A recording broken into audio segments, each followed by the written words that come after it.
महात्मा ज्योतिराव फुले शेतकरी विजयराव कर्जमुक्ती योजना 2019 मध्ये नियमित कर्जफेड करणाऱ्या शेतकऱ्यांना प्रोत्साहनपर 50,000 रुपये देण्याचा निर्णय झाला होता. बरोबर आहे. 50,000 रुपये निर्णय देण्याचा मागच्या सरकारने घोषणा केली, परंतु अध्यक्ष महोदय त्यासाठी तरतूदच केली नव्हती. ती तरतूद आम्ही GR काढून या ठिकाणी हे दादा नाही ऐका ऐका ऐका ऐका रिप्लाय होऊ दे. अरे रिप्लाय होऊ दे. रिप्लाय होऊ दे. रिप्लाय होऊ दे. नाही ऐका ऐका मला त्यांचं ऐका सगळं स्पष्टीकरण मिळणार. दादांनी अजित विजयराव अजित दादा तेव्हा काय राज्याचे प्रमुख नव्हते तरी सुद्धा त्यांनी तो प्रस्ताव पुढे नेला होता 50,000 रुपये देण्याचा, परंतु तो मुख्यमंत्र्यांनी तो थांबून टाकला आणि 50,000 रुपये 50,000 बसा बसा असं नाही बसा बसा. रिप्लाय नाही रिप्लाय होऊ दे. अध्यक्ष महोदय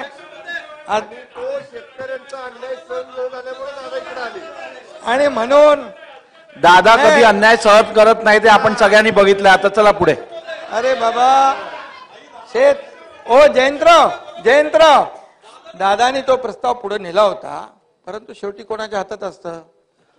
त्यामुळे त्यांना शेतकऱ्यांचा अन्याय सहन नाही झाला म्हणून तिकडे आले आणि म्हणून त्यामुळे अध्यक्ष महोदय ही तर आम्ही 2017 राहिलेले देखील हे देतोय आणि 50,000 जे आहेत जे नियमित कर्जफेड करणारे शेतकरी जे आहेत त्यांचे पैसे आम्ही त्याची पूर्तता करतोय तेही वाटतोय. म्हणजे हे देखील मी या ठिकाणी सभागृहाला सांगू इच्छितो.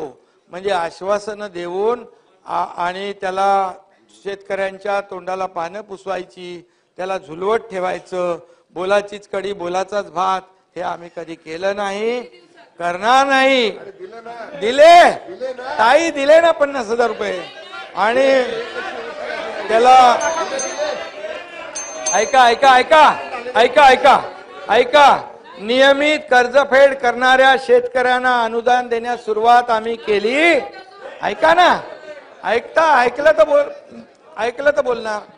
आतापर्यंत 14,31,000 शेतकऱ्यांच्या बँक खात्यामध्ये सुमारे 5,190 कोटी रुपये जमा केले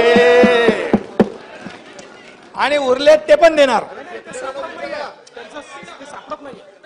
जे बघा तुमच्याकडे कोणी असतील तर तुम्ही सांगा, त्याला लगेच आम्ही देऊन टाकू चेक फाडून.